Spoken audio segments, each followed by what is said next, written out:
E aí, gente, como é que vocês estão? Vamos embora com o podcast? Como vocês já estão vendo aí na tela, hoje a gente vai falar de copinha. Também queria assistir com vocês as entrevistas de dois presidentes, né, de duas grandes equipes do futebol brasileiro. A presidente do Palmeiras, a Leila Pereira, falando sobre reforços, né? Ficou até um pouco brava ali, né? É engraçado que ela dá entrevista, mas fica meio brava. E o presidente do Flamengo, Rodolfo Landim, vamos tentar ouvir um pouco dos dois. Não, obviamente que a gente não vai ouvir tudo, né? Porque senão a gente vai ficar aqui falando por horas e horas, mas vamos repercutir algumas coisas que eles falaram, né? Algumas das coisas que eles falaram. Começando por Copinha, o Palmeiras, o atual campeão, simplesmente não tomou conhecimento da equipe do Mirassol. 4-0, assim, jogo muito tranquilo. Foi 4-0 no primeiro tempo já, né? Já definiu a classificação no primeiro tempo. O Floresta mais uma vez faz história, consegue eliminar mais um adversário, então avança na competição, consegue uma classificação inédita para a equipe do Floresta. 4-2 nas penalidades para cima do Atlético Paranaense, tá? Grande surpresa para mim. Essa, a gente está falando aqui ao longo dos dias, né? A surpresa e a decepção da rodada. A surpresa e a decepção da rodada certamente ficam aí. Floresta, grande surpresa, e a eliminação do Atlético Paranaense, a grande decepção. Aí já coloco uma diferença maior. Antes a gente estava até falando assim, pô, não foi uma grande surpresa, não foi uma grande decepção, até aqui mais ou menos, né? Mas essa sim, para mim, com todo respeito, a equipe do Floresta, essa sim para mim uma grande surpresa, uma grande decepção. O Cruzeiro perdeu do Sport, né? Perdeu o Sport 2-1. Aliás, é uma partida em que o Cruzeiro perde uma penalidade, aí toma 2-0, ainda consegue um golzinho, mas eu estava colocando muita expectativa nessa equipe da Raposa, né? Porque pela primeira fase que fez, a fase de grupo que fez, muitos gols, né? Pouquíssimos gols tomados. Eu tava com bastante expectativa de ver o desenvolvimento dessa equipe ao longo da competição. Acabou que parou por aqui mesmo, perde por uma outra grande camisa também, que está fazendo um grande torneio. Goiás também não tomou conhecimento do Novo Horizontino, partida segura 4-1, então teremos Palmeiras, né, enfrentando Floresta, o Sport enfrentando Goiás, e a gente vai ter hoje, ao longo do dia, né, à tarde, à noite, enfim, a definição também dos outros classificados, né, da sequência da tabela aqui das oitavas de final. O América Mineiro enfrenta o Bragantino, Ituano Internacional, Santos e Água Santa e Ibrachim Fortaleza, tá? Vamos direto para a entrevista que a Leila Pereira deu aí para a imprensa, né? Eu vou até assistir no TNT Esportes, tá? O canal tá aqui embaixo. Então, se você quiser assistir com mais calma, eu vou acelerar um pouco o vídeo para a gente conseguir, né, ouvir o máximo possível. Isso aqui é 4 minutos, vai ser um pouco mais tranquilo. A do Landim a gente não vai conseguir ver tudo, mas a gente vai tentar ouvir o máximo que der, tá? Então eu vou soltar aqui, mais uma vez, dando os créditos aqui para TNT Esportes, tá? O canal da TNT Esportes e Entrevistas, tá aqui embaixo. Se quiser ver com mais calma, um pouco menos de velocidade, entra lá, confere, tá? Marca a presença, se inscreve, curte o vídeo e vamos embora. Sem dúvida nenhuma, o Palmeiras está sempre de olho no mercado. O Palmeiras vai repor essas peças. O torcedor pode ficar tranquilo que a presidente pensa 24 horas em como fazer o Palmeiras cada vez mais forte. Essas peças serão repostas. Olha só, eu costumo dizer que as reposições, tanto as saídas como as chegadas de novos atletas, sempre são decididas por 3 pessoas. É o presidente, o diretor de futebol e o nosso técnico, tá? Os 3 têm que estar concordar, tanto com a saída como com a chegada, entende? Então vocês podem ter a certeza absoluta que chegarão reforços, entende? O nosso time já é extremamente competitivo, vocês sabem disso. Ó, só para fazer a primeira interrupção aqui, porque a entrevista que ela, não é nem coletiva, a entrevista que ela concede aqui à imprensa é claramente uma entrevista para dar uma resposta para o torcedor e para a imprensa esportiva, né? De uma forma geral, em relação a atuação do Palmeiras no mercado, como o Palmeiras está se comportando, né? O Palmeiras está muito quieto, chamou a atenção do noticiário esportivo pela venda de alguns jogadores, então tá o Palmeiras muito comedido. Isso começou a gerar reações mistas, né? Entre alas da imprensa esportiva e alas de torcedores também, em relação ao, o Palmeiras não se mexe, o Palmeiras precisa se reforçar. Então, claramente, uma entrevista para dar uma resposta para o torcedor e para a imprensa. Só que eu queria destacar uma palavra que ela usou aqui. Agora, há poucos segundos, ela falou em reforços, tá? Então, aparentemente, é isso que aparenta. Às vezes, falando dirigente, gosta de jogar muito para a torcida. E às vezes, tá só dando a cara a tapa, aparecendo na linha de frente, só para tentar tranquilizar. Mas a verdade é que nos bastidores, talvez, eles estejam muito mais calmos do que aparentam. Mas ela falou em reforços. Então, aparentemente, o Palmeiras está de olho em reforços. Se vão vir reforços no plural, tá? Aí a gente já não sabe. Mas aparentemente o Palmeiras está sondando o mercado, está olhando o mercado em busca de reforços. Mais de um jogador. Isso, mas estamos sempre em busca, não é? De melhorar cada vez mais. Mas sempre com o aval dessas 3 pessoas. Diretor, técnico e a presidente. Já estão conversando sobre isso? Sobrenomes? 24 horas. 24 horas por dia, não tenho dúvida. Olha só, eu não vou. Eu sabia que vocês iam perguntar sobre isso, mas está certo, está correto. E eu pedi, porque eu gostaria de conversar com vocês, isso até para tranquilizar o nosso torcedor, entendeu? Que terão excelentes notícias o mais breve possível. Um pouquinho impaciente, é o que eu falei, né? Ela fala que pede para falar com a imprensa, claramente sem paciência, né? Não estava muito bem preparada, não foi muito bem preparada para essa entrevista à presidente do Palmeiras. Claro que sim. Tem negociação em andamento, presidente? Sabe, temos muitas conversas, muitas. Tá? Próximas, avançadas, encaminhado? Sim, sem dúvida.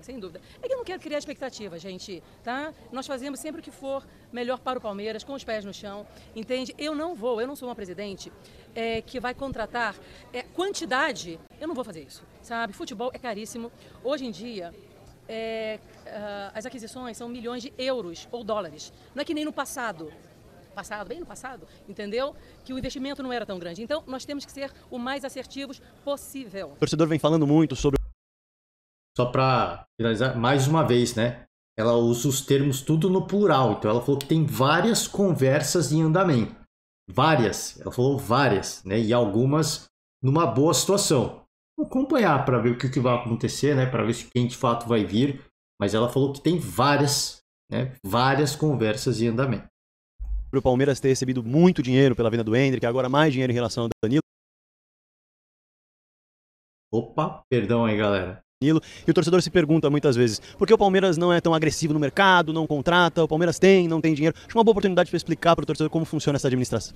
Não é porque o Palmeiras vendeu muito bem, que o Palmeiras está com muito dinheiro em caixa, que não é o caso, tá? Que nós vamos sair gastando. Não vou fazer. Já deu uma informação importante para tudo quanto é torcedor e para a gente que olha o Palmeiras e fala, o Palmeiras é um time muito, muito rico, tem muita grana. Ela falou, não é porque o Palmeiras vendeu muito que o Palmeiras está com dinheiro em caixa, né? E ela falou que isso não é verdade. O Palmeiras não tem dinheiro em caixa e mais uma vez eu vou trazer à tona aquela questão do Piquerez, né? Que o Peñarol está cobrando, né, uma parcela do pagamento do Piquerez que está atrasado, cerca de $1 milhão de reais, $1 milhão, que é cerca de 5 milhões, um pouquinho mais de 5 milhões de reais. Então o Peñarol está cobrando isso, o Palmeiras não honrou esse compromisso.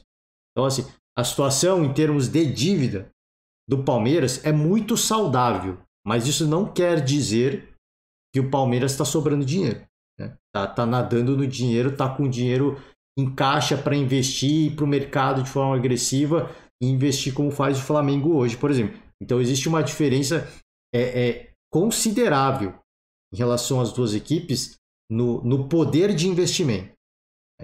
Assim, as duas equipes hoje são muito organizadas, muito estruturadas, têm os melhores elencos do Brasil, mas o poder de mercado das duas equipes é totalmente distinto, né? E fica claro por essas palavras da presidente do Palmeiras.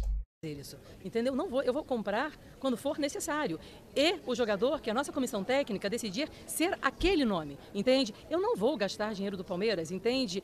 Para que o torcedor atenda, que o torcedor com toda clareza, ele quer cada vez mais, não é? Contratações.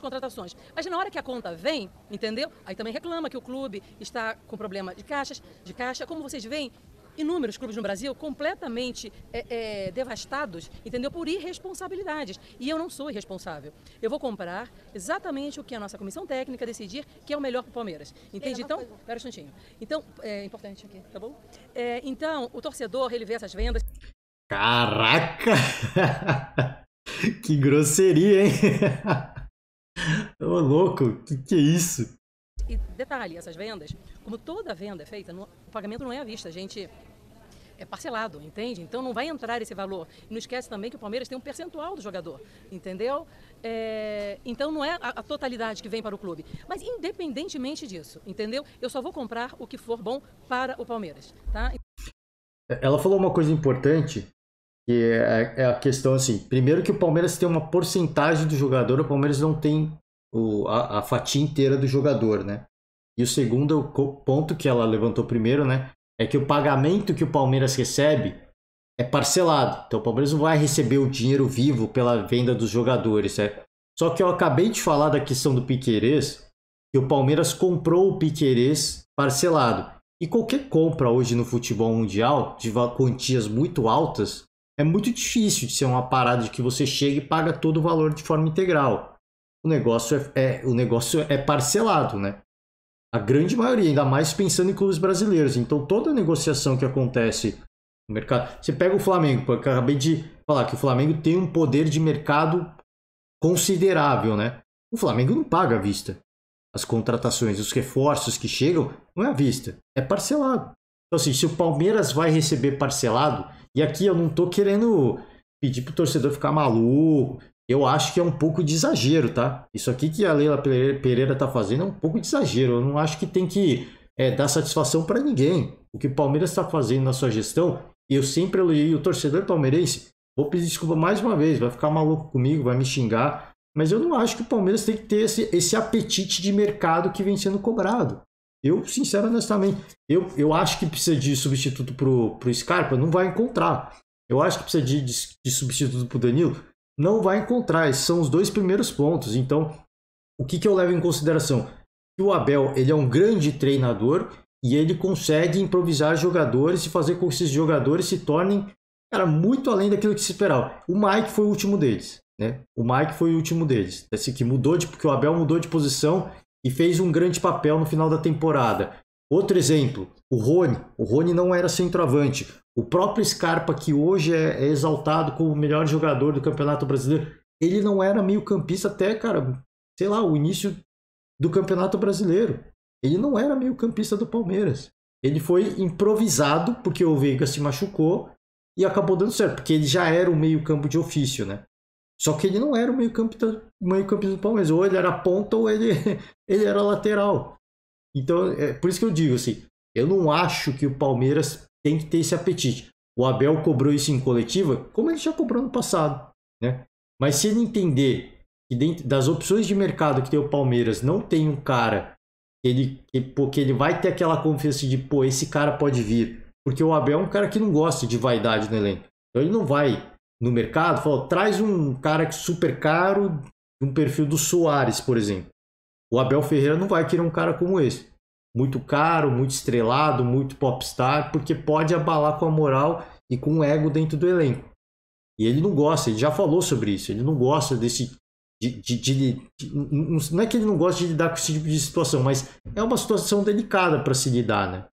Pô, assim, já tenho a preocupação e a dor de cabeça de ter que me preocupar com o próximo adversário. Se eu tiver que me preocupar com as coisas que estão dentro do meu elenco também, aí complica, é mais trabalho para mim.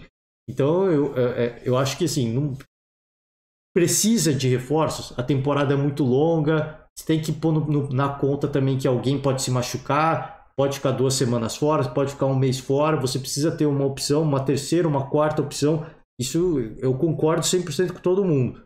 Mas esse apetite de mercado que o torcedor cara, assim, tá meio que desesperado para que aconteça com o Palmeiras, eu não acho que precisa disso. E essa entrevista que a Leila Pereira tá dando para mim, claramente uma coisa desnecessária. É muito para dar resposta para a galera. E ela fala de coisas que que nem do financiamento, se o Palmeiras quisesse realmente trazer alguém, já teria trazido, porque essa questão, pô, a gente recebe parcelado, tudo bem, mas você vai pagar parcelado também, né? Costura um acordo de, cara, assim, ó, a primeira parcela só vai ser paga no momento que o Real Madrid pagar a primeira parcela do Endrick.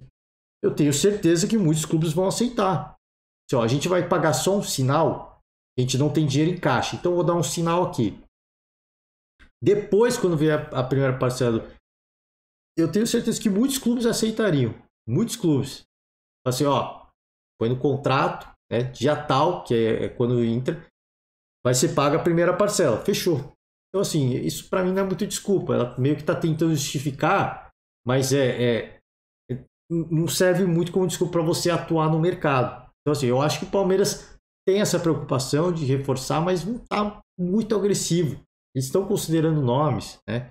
Muito passa pela avaliação do Abel Ferreira, dela mesma, do diretor de futebol. Então, cara, assim, eu acho que a equipe tá mais preocupada, o Palmeiras hoje, em sanear outras dívidas. É isso que me parece. E a grana, essa super grana, esse super montante que o Palmeiras está para receber aí, parcelado, é importante. Eu acho que muito desse montante já está destinado a pagar alguns compromissos que vão além do elenco, né? Que vão para sanar mais algumas dívidas do Palmeiras e manter a questão financeira do Palmeiras absolutamente sob controle. Dívida sempre vai ter, mas manter a dívida baixa por causa de uma relação de juros, né? Que vão aumentar a dívida exponencialmente, você manter isso num nível equilibrado é fundamental, né? Então, isso é claro, pode ficar claro na cabeça do torcedor. Eu não vou cometer irresponsabilidade na gestão do Palmeiras. O Palmeiras ainda não trouxe, entendeu? Estamos no mercado, mas não trouxe o nome ainda porque não foi. Temos algumas indicações do nosso departamento de futebol, não é? Estamos conversando, estamos negociando e vamos fazer o que é melhor para o Palmeiras e, claro, para o atleta que vem também, mas sempre com os pés no chão. Eu não vou cometer irresponsabilidades na gestão do Palmeiras, tá bom? E aí, mais uma vez, fica claro que vai ser comedido, né? Ela tem essa preocupação de não só fazer uma compra, uma contratação assertiva, mas por esse discurso que ela acabou de falar, assim, que ela não vai cometer responsabilidades, é justamente isso que eu acabei de falar. Eu acho que o Palmeiras está priorizando com essa grana que entra de premiação, com receita de público e tudo mais, o Palmeiras está priorizando pagar outras dívidas, né? Honrar com outros compromissos, para que essa dívida não se torne ainda maior, tá? Vamos agora pular para TV Brasil. Tá aqui o canal da TV Brasil, esse é o canal oficial, tá? Não tem a marquinha, mas é o canal oficial. Eu acessei direto do site da TV Brasil, tá? Então, se você quiser ver a entrevista do Rodolfo Landim, presidente do Flamengo, na íntegra, acessa lá. A gente vai assistir o máximo que der. Eu vou tentar ver o máximo, né? Eu vou ficar aqui acompanhando quanto tempo de podcast a gente tem. Mas vamos tentar acompanhar o máximo que vai falar o Landim, a gente vai repercutir também. Então, fica aí, né? Salva o canal aí, se inscreve se você quiser, curte o vídeo se você gostar. Só dando os créditos aqui, TV Brasil. Vamos seguir, vamos acompanhar a entrevista do presidente do Flamengo, Rodolfo Landim. Começo rolando a bola para o presidente Rodolfo Landim, uma satisfação recebê-lo aqui no programa esta noite. A sua administração hoje, a gente pode dizer que é a mais vitoriosa ao longo dos últimos anos. Desde 2019 já vamos para 4 anos disso, né? Como é manter esse ritmo e ter essa expectativa de um ano com necessidades financeiras e esportivas pela frente? Boa noite. Boa noite, Sérgio. Excelente. Obrigado pelo convite. É sempre muito bom poder estar aqui presente e respondendo aqui a vocês e tudo isso. Então, é um desafio sempre cada vez maior. Eu costumo dizer para as pessoas que é muito difícil a gente vencer. O processo aí no futebol é um processo altamente competitivo, onde todo mundo quer ganhar, todo mundo se prepara para ganhar. A gente chegar lá em cima no topo é difícil, e se manter no topo eu diria que é mais difícil ainda, porque os outros clubes vêm e vão aprendendo e vão vendo os exemplos e vão melhorando também. Então, sempre mais vontade. É sempre um desafio, eu diria, cada vez maior. Mas esse é o nosso trabalho, é a gente preparar o clube para poder manter a equipe alto nível de disputa e, se possível, vencendo todos os torneios que puder estar disputando, né? É difícil, sim, envolve uma série de desafios de orçamento, mas a gente procura trabalhar cada um deles com responsabilidade. A gente hoje, o Flamengo é um clube que tem uma enorme, eu diria, disciplina de capital, onde a gente vai, vamos dizer assim, dentro do limite das nossas possibilidades. Sempre envolve, vamos dizer assim, algum desafio e algum risco em todo o planejamento que a gente faz, mas graças a Deus tem dado certo. Caetano, boa noite. Boa noite a todos, boa noite, presidente. Presidente, eu já esteve à frente de outras empresas como gestor, né? Mas eu duvido que qualquer outra empresa dessa tenha 45 milhões de apaixonados pressionando e torcendo para o Flamengo, torcendo para essas empresas. Eu lhe pergunto, como é que é esse equilíbrio, essa balança? Gerir o Flamengo, sabendo que você tem 45 milhões de apaixonados pressionando, e se em algum momento essa direção, essa gestão tem que ceder um pouquinho por conta dessa pressão? Excelente pergunta, Caetano. Excelente pergunta. Bom, primeiro é verdade, né? Eu fui presidente de várias grandes companhias antes de assumir essa loucura que é ser presidente do Flamengo, né? E eu me lembro que uma vez o Leonardo, que jogou de lateral do Flamengo e tudo e tal, um dia quis me conhecer. Antes eu estava pensando em ser candidato a ser presidente do Flamengo, ele foi lá me conhecer. E ele foi um dos grandes incentivadores meus para eu ser presidente do Flamengo. Ele falou assim: presidente, olha, o senhor eu já estudei sua vida, o senhor deu certo em tudo que o senhor fez e tal. Mas deixa eu dizer uma coisa para o senhor: tudo isso que o senhor fez na sua vida não vale nada, perto de ser presidente do Flamengo. Entendeu? Um dia que eu for presidente do Flamengo, o senhor vai entender isso. E é verdade, né? Porque eu entendi. Porque a gente mexe, na verdade, com a paixão das pessoas, né? A responsabilidade das pessoas. Tem uma historinha que eu conto rápida, assim, para falar para as pessoas, quer dizer, quando é que a ficha caiu para mim.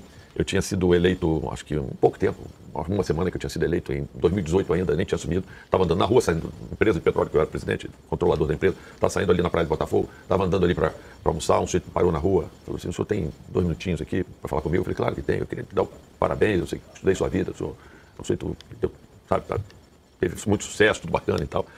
Vi que o senhor é engenheiro como eu e tudo, mas eu queria dizer uma coisa.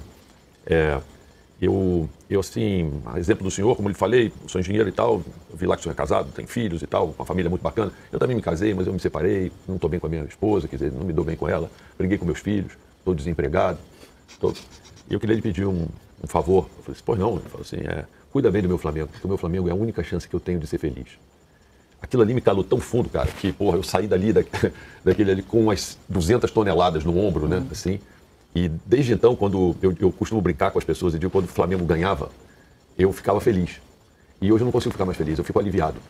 Na verdade, eu fico aliviado porque eu sei a responsabilidade que eu tenho, quer dizer, em cima da felicidade de milhões de pessoas, que aquilo é muito importante para a vida delas, eu imagino, assim como é muito importante para a minha, né?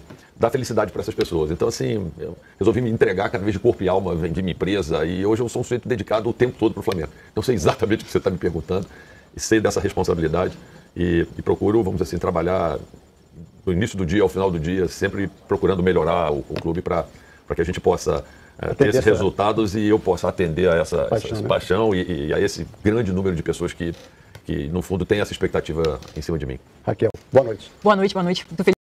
Oi, gente, foi mal aqui. Eu acelerei um pouco o vídeo, porque eu pedi até desculpa pro presidente, né?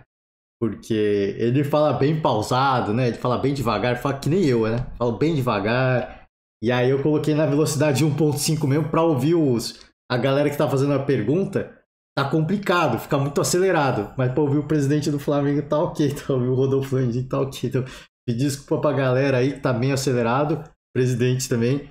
Mas é uma coisa que, primeira pergunta, né? Ele só fez o de praxe, né? Introdução, do que é ser presidente do Flamengo e tudo mais. Vai ter muita coisa que ele vai jogar para a torcida, como acontece com todos os presidentes, isso é normal, né? Mas uma coisa que ele falou e que eu acho interessante da gente parar para pensar e refletir é que o Landim, assim como a Leila Pereira, o que eles têm no famoso background, né? O que eles têm no histórico deles? Eles foram presidentes, acho que a Leila ainda é presidente, né?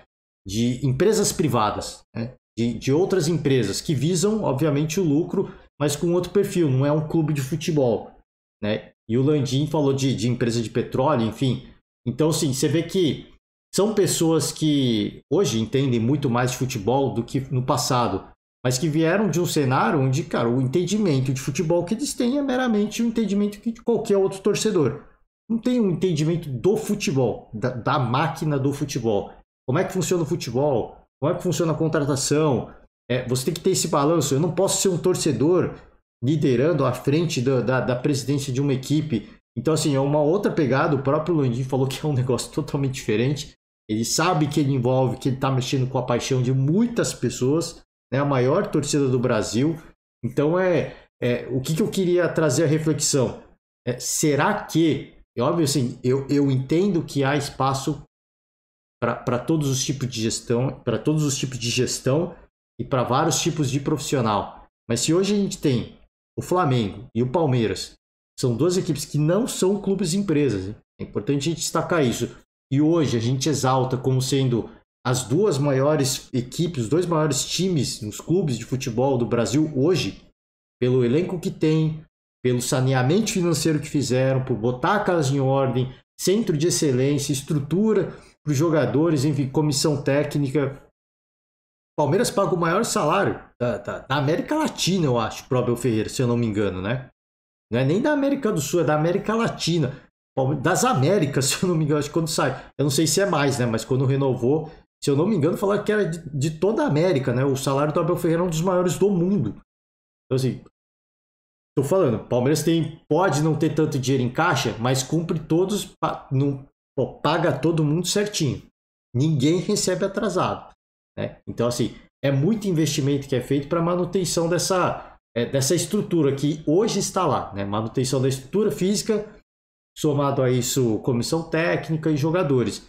Então, só falando de Palmeiras, só por que eu tô falando isso?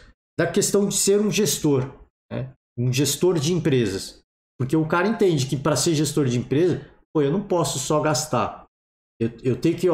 E gastar não é a palavra que se usa no meio empresarial, é investir, né? Então eu não posso só gastar, eu tenho que investir. Eu tenho que usar esse dinheiro de forma consciente. Eu tenho que usar esse dinheiro para ter retorno.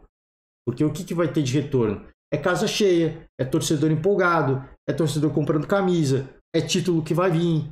Então, assim, você gerir o clube como uma empresa hoje, que são duas equipes que não são empresas, que não são SAF, mas elas são geridas como empresa.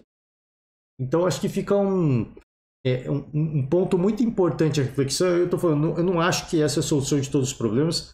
Tem muito empresário ruim também, tem muito empresário que vai fazer cagada, peço perdão na palavra, mas é o termo que eu quero, é o termo que fica claro que eu quero explicar aqui. Vai ter muita gente que vai fazer muita cagada, mas será que com a chegada das SAFs, o crescimento das SAFs, as equipes, as agremiações que se mantiverem como agremiações mesmo, vão ter que fazer alguma coisa diferente, né? E você contar com um profissional que não tem essa experiência de gestão, acho que, cara, talvez leve mais tempo ou talvez seja mais difícil para que a equipe se mantenha num patamar de competir, de ter competitividade contra essas grandes equipes, né? Eu acho que é algo para a gente refletir. De novo, eu não estou falando o que é certo e o que é errado. Eu acho que é importante a gente refletir porque as SAFs estão crescendo, estão aparecendo no cenário, estão sendo exaltados porque vão ter uma gestão consciente e tudo mais. E a gente tem duas equipes hoje na elite do futebol brasileiro, na elite do futebol sul-americano, né? Vamos ser sinceros, na elite do futebol sul-americano, que não são empresas, não são SAF, mas são geridas como SAF, né? Então acho que isso é uma reflexão importante, não só para o torcedor, mas para todas as equipes, né? Para todas as agremiações que ainda estão penando, ainda estão buscando uma solução, estão tentando fazer alguma coisa diferente. Cara, se não mudar a postura, se não mudar o jeito de gerir, de gestão, de fazer o futebol, vai ficar no passado. Eu acho que é uma coisa que eu sempre falo aqui, vai ter cada vez menos espaço de manobra para esses amadorismos, para tal da velha política, que é o que eu falo, né? Eu dei esse termo. A velha política do futebol não tem mais espaço para isso. Não tem mais espaço de manobra para esse tipo para essa forma de fazer futebol. Infelizmente, né? Eu sei que tem muita gente saudosista, nostálgica, mas infelizmente eu acho que não tem mais espaço para isso. Com a chegada da SAF, vai ficar cada vez mais difícil você fazer futebol como se fazia no passado. Vamos seguir. Feliz por estar na mesa, Garritano, Bocage, presidente Landim. Landim, tem uma história interessante também na sua vida que você comentou certa vez de que o seu lar já iniciou graças à paixão rubro-negra, né? Que seus pais se conheceram num baile na Gávea. E como é que é essa sensação de ter sido criado num ninho rubro-negro e chegar e ser hoje presidente do maior clube do Brasil? Qual é essa sensação e principalmente a responsabilidade em casa também, com os pais cobrando de certa forma? Raquel, na verdade, o meu pai conheceu a minha mãe. Eu digo que eu nasci graças ao Flamengo, porque meu pai era casado com... na verdade, a irmã dele era casada com um ex-presidente do Flamengo, Gilberto Cardoso. E o meu avô materno, ele era um rubro-negro, um grande rubro-negro, frequentava lá a antiga sede, naquela época tinha Gávea, mas tinha a sede do Morro da Viúva também, e conhecia muito Gilberto, né? E meu pai foi para um baile de carnaval e estava numa mesa do lado da mesa da minha mãe, estava mexendo com a minha mãe, mas a minha mãe não estava dando bola para ele porque não sabia quem era. E aí ela viu Gilberto na mesa, Gilberto frequentava a casa do meu avô, porque era amigo dele. E aí o Gilberto apresenta meu pai e a minha mãe. Então, assim, não foi na Gávea, foi no Quitandinha esse baile. Mas, assim, se não fosse o conhecimento do Flamengo do meu avô com o Gilberto, meu pai não tinha namorado minha mãe e eu não tinha nascido. Então, eu digo para todo mundo que eu devo ao Flamengo a minha existência, né? Porque dali meu pai namorou minha mãe, casou com ela e eu nasci, né? Agora, meu pai não era rubro-negro. Meu pai era tricolor. Eita. E meus dois irmãos eram tricolores. Então, assim, era um sofrimento lá em casa, porque meu pai ia de carro com meus dois irmãos para assistir jogo no Maracanã, e eu, obviamente, quando tinha Fla-Flu, não ia com eles, né? Eu ia de ônibus com a minha bandeira, entendeu? Sozinho, eu morava em Copacabana, e tem passagens, assim, históricas, assim, 60... O último estadual foi animado, então, né? Ah, não, mas assim, meu pai já morreu, assim, meus dois irmãos, assim, a gente se encontra, mas assim, lá em casa, são dois ferrenhos torcedores do Fluminense, meus dois irmãos, né? Eu me lembro da final de 69, eu fui assistir o jogo sozinho, eu tinha 12 anos de idade, fui de ônibus sozinho, e quando eu cheguei em casa, um irmão meu tinha tirado uma bandeira e forrado a minha cama com a bandeira do Fluminense, e outro irmão meu tinha tirado a bandeira do mastro e tinha botado de lençol na minha cama. Eu peguei, botei roupa dentro da mala e fui dormir na casa do meu avô durante 15 dias, entendeu? Então, assim, melhor evitar a discussão. Presidente, muito se fala sobre essa geração que hoje está em campo, ganhando quase tudo, falta o título mundial, que vai ser disputado esse ano, né?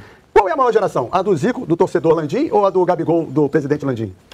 Então, assim, quando a gente fala assim da geração do Zico, né, a gente vê, vamos dizer assim, o número de jogos que aqueles jogadores jogaram, né? Você pega o Zico, você pega o Júnior, Adílio, Andrade, né? Eles tiveram, vamos dizer assim, uma permanência no Flamengo muito maior. E de fato, conquistaram vários campeonatos, alguns deles, uns saindo, outros entrando, mas assim, naquele período ali de 80 até 87, que nós vencemos 4 campeonatos brasileiros e tudo isso. 87 é do Flamengo? Alguém tem dúvida? Não sei quem tem dúvida, mas... Há quem duvide ainda. Cabe recurso ainda? Sempre cabe, mas o que é mais importante é o seguinte, aquela cerveja eu já bebi, meu amigo, entendeu? Essa não tem problema, essa foi nossa. Bom, sim, eles tiveram, vamos dizer assim, uma permanência maior, era um período onde você tinha menos trocas de elenco, tudo isso, né?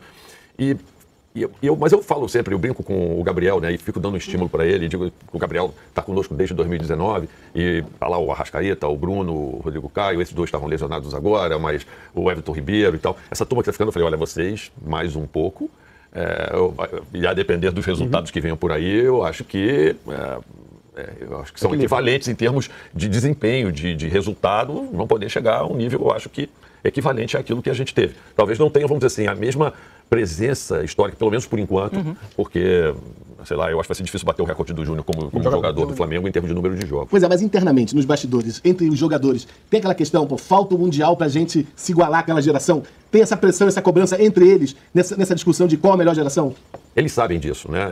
Eles sabem que, de alguma forma, a torcida espera isso deles. Eles têm essa clara noção de que vamos dizer assim, esse Mundial, se vencido pelo Flamengo, seria, vamos dizer assim, a cereja do bolo aí de todo um período vencedor do Flamengo, né? Que a gente está trabalhando para poder estender ao máximo possível esse período. É para isso que a gente está lá todo dia discutindo, trabalhando e tentando reformular, inclusive a própria equipe, né? Se a gente for ver a equipe que entra em campo em 2019, nós tivemos 14 jogadores participando da equipe do jogo em 2019 na final. Se a gente for ver agora, né, a equipe dos 15 jogadores que disputaram, apenas 4 foram daqueles entre os 14 de 2019. A equipe tem sido reformulada também, né? E a gente tem conseguido manter a qualidade no topo aí da América do Sul. Vou levantar uma bola que eu já discuti com a Raquel. Você vê que a galera da bancada tentou extrair, né, alguma coisa do Landim em relação a quem foi a melhor geração, né? A geração do Zico, do Landim criança, ou a geração atual, né? Que dá do Landim presidente, né?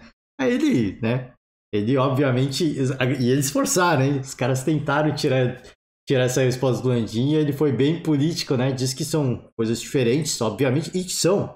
Se você fazer essa comparação da equipe do passado com a equipe de hoje, que às vezes são coisas muito ralas e a galera às vezes usa argumentos que, para mim, são argumentos que são falhos e que são injustos, né, com os atletas da época e do período, né?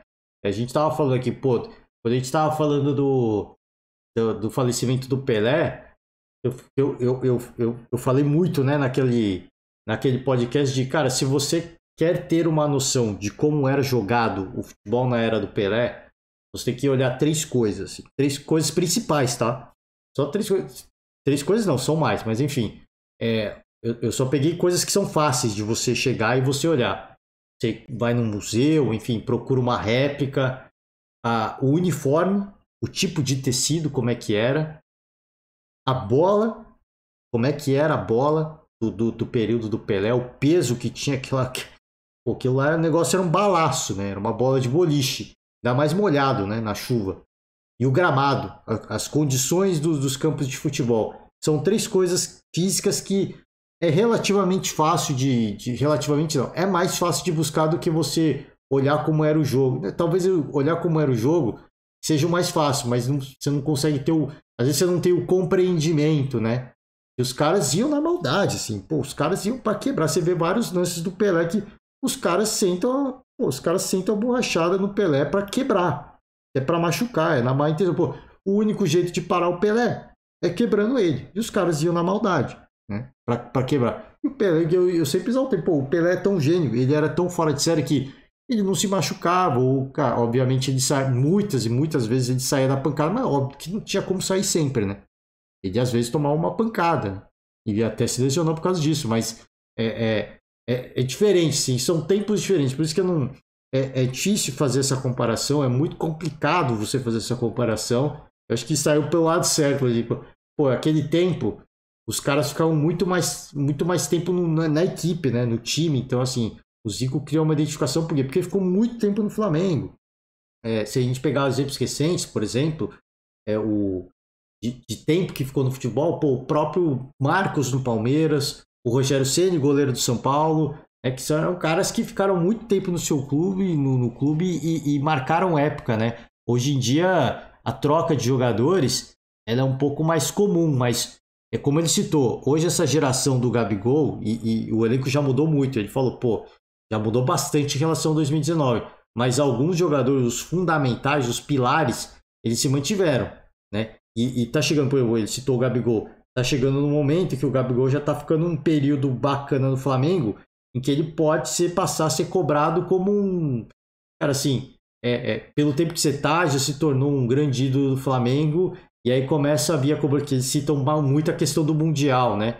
Mundial de clubes, óbvio que o Lenin fala, pô, se vier o Mundial, obviamente que é a cereja do bolo, mas o tempo de casa que tem o Gabigol, por exemplo, já tá chegando num ponto que talvez comecem, não dá para comparar, ele deixa bem claro isso, não dá para comparar, mas talvez comece a chegar num ponto, pelo tempo de casa que ele tem, de começar as comparações. Pô, em tantos anos de Flamengo, o Zico conquistou isso, e o Gabigol conquistou isso, então podem começar a acontecer as comparações pelo tempo de casa, mas isso é natural, né? Isso não é algo ruim, isso não é algo negativo, é pela identificação que você vai criando, e aí acaba abrindo portas para a comparação, mas eu acho que não cabe, né? Como o próprio Landim meio que saiu pela paralela ali, ó, não evitou falar de quem é melhor ou não, né? Eu acho que saiu pelo lado certo, porque realmente eu acho que não tem muito como comparar, né?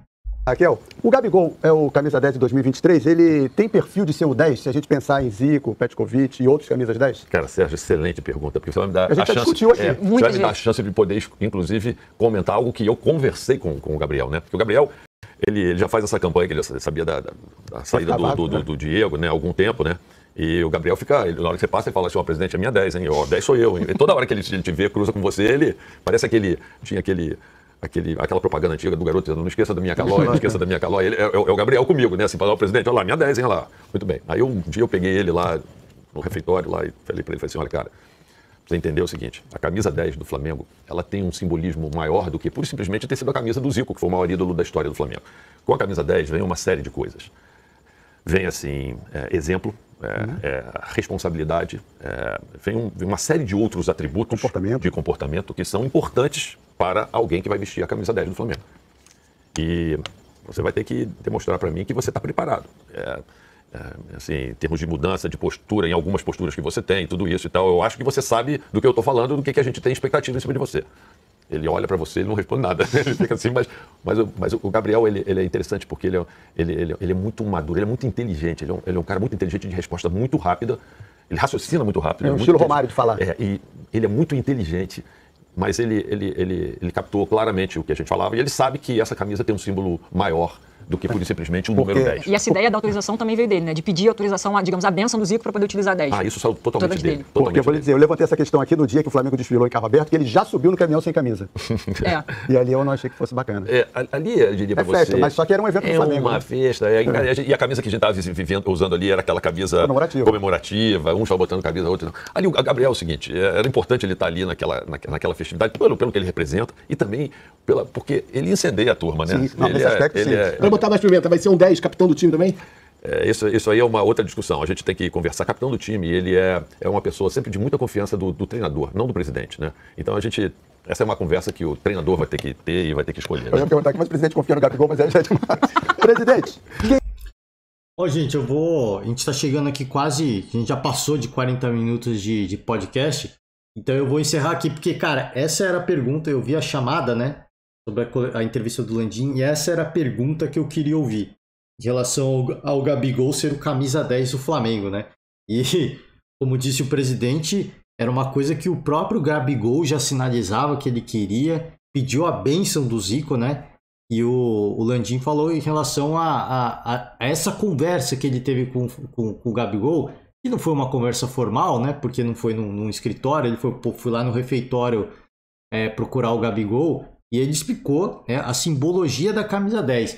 É óbvio que o Gabigol ele entende a simbologia da camisa 10, mas ele não vai deixar de ser quem ele é também.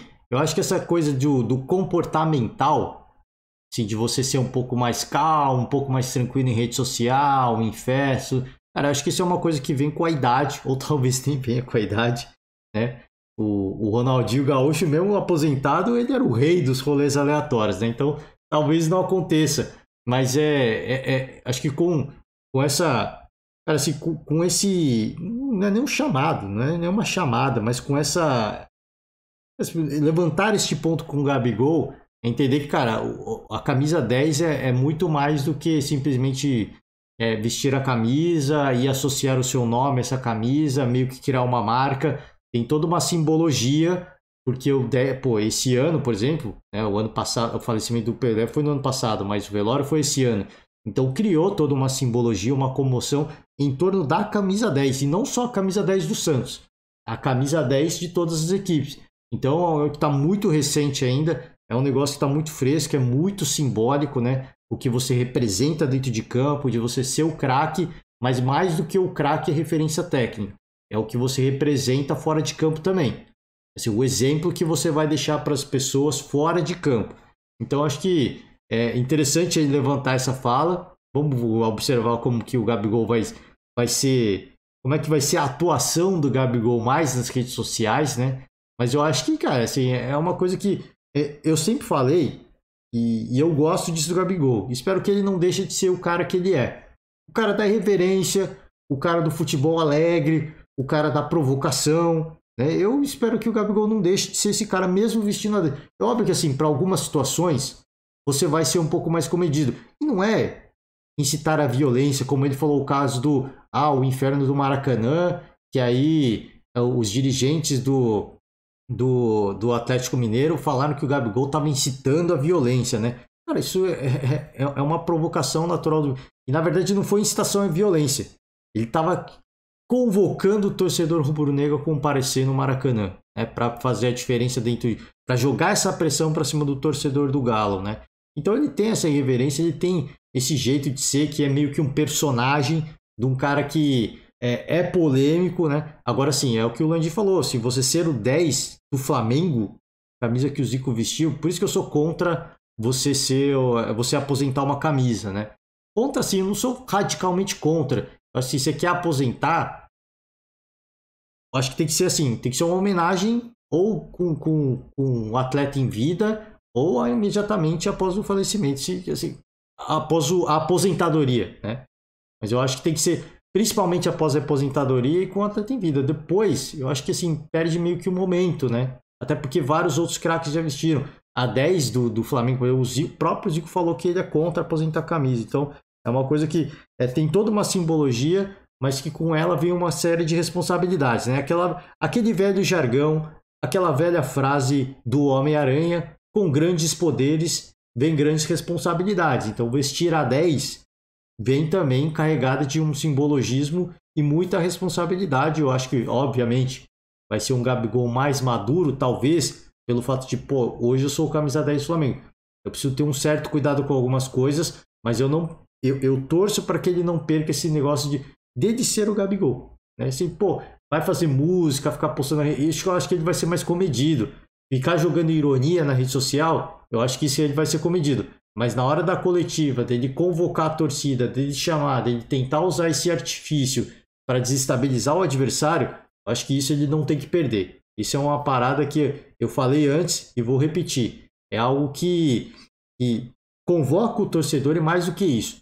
Isso aumenta o nível de rivalidade e com o aumento de rivalidade você chama mais atenção para aquilo. Atenção do público em geral, de outros torcedores, de outras camisas e da imprensa esportiva que vai lá cobrir massa e depois vai perguntar: pô, e aí o que você achou do Gabigol? E aí, se dependendo do resultado, volta pro Gabigol, você provocou e aí não deu certo. Então, assim, isso meio que acaba criando um ambiente, uma atmosfera que, querendo ou não, gera uma arrecadação de dinheiro que é muito agradável, né? Vai mais torcedores, mais camisas, né? A galera que está em volta ali, os camelôs que faz parte, né? As barraquinhas de comida, os vendedores de fogos de artifício, enfim, tudo isso gera patrocinadores que vão querer fazer patrocínios pontuais para aparecer especificamente naquele momento, porque aquilo gerou uma atenção, aquilo gerou uma atenção. Então, tudo isso meio que acaba até movimentando, né, a imprensa esportiva e movimentando, de certa forma, uma microeconomia ali em torno daquela fala, daquele discurso, daquela convocação de torcedores do Flamengo e de torcedores rivais também, para torcer contra, né? Ele convoca também torcedores rivais para torcer contra. Então, eu espero que ele não perca essa reverência, é um grande personagem, né? Mas, obviamente, questão de ficar de ironiazinha, como ele fez muitas vezes, né? A própria Copa do Brasil, após a perda do título para o Galo, que ele ironizou aquela coisa do pênalti e tal. Cara, essas coisas ele tem que deixar de lado, né? E eu acho que ele eventualmente vai acabar deixando de lado, muito não só por estar mais maduro, pela idade, mas também por agora, meio que ser o camisa 10. Ele entende que tem que ser meio que um líder. De fato, ele tem que ser um líder, e um líder tem espaço para muita coisa. Mas para algumas birrinhas, eu acho que aí já não tem tanto espaço para isso. Eu acho que ele vai ser bem assessorado também em relação a esse sentido, mas torço para que não perca toda essa reverência que ele sempre teve. Porque, eu, sinceramente, muito torcedor não gosta, mas eu acho um barato, né? Eu acho que isso é a essência de qualquer esporte, né? A provocação, ela faz parte de qualquer esporte, não só do futebol. Isso não é exclusivo do futebol. Você acha que o Usain Bolt, por exemplo, aquilo que o Usain Bolt fazia, se você não viu o Bolt correndo, procura aí. Antes da corrida, quando chamavam o nome dele, ele fazia toda uma dancinha, né? Fazia careta. Os adversários em volta, isso aí quebra todo mundo que tá em volta. Falou, eu tô aqui concentrado para correr o meu máximo, para bater essa fera. O cara tirando onda. O cara tá tranquilo. Aí muitos dos adversários mentalmente quebram. Alguns, obviamente, vão olhar e falar, tá debochando. Então ele vai ver só o que é bom. E ele nunca viu o que é bom, né? Os principais adversários não bateram ele na época, né? No auge. Mas é aquela coisa de muitos já quebravam ali, cara. Então, assim, isso, querendo ou não, é uma marca dele, mas querendo ou não, é uma provocação para os que estão competindo com ele. Então, a provocação, ela faz parte do esporte, ela é saudável. Fica aqui o meu convite para vocês, tá? TV Brasil, procura lá o canal, quiser. O Landim é um presidente que ele não fala muito, né? Ele não aparece muito, ele é bem comedido. Então, acho que vale a pena conferir. Eu só queria ver queria só finalizar, não queria só ver, eu queria ver, obviamente, toda a entrevista do Landim, mas também falo bastante, né? Então aqui a gente já está quase 50 minutos de podcast. Eu vou fechar por hoje. vai pro canal, procura lá o canal do TV Brasil, vê a entrevista na íntegra, né? E assiste com calma, né? Com menos velocidade, deixei na 1.5 aqui. E aí, gente, fechando por hoje, a gente vai seguir acompanhando Copinha e amanhã a gente tá de volta para falar aí dos classificados na Copinha, tá bom? E qualquer outra novidade, qualquer outra notícia do meio esportivo, a gente também vai tentar repercutir, alguma coletiva, alguma entrevista, enfim, alguma negociação, se é que vai aparecer alguma, por exemplo, do Palmeiras, se aparecer alguma, a gente obviamente vai vir aqui e vai repercutir um pouquinho, tá bom? Gente, encerro por hoje, valeu demais, forte abraço para vocês, uma ótima semana e até amanhã. Tchau!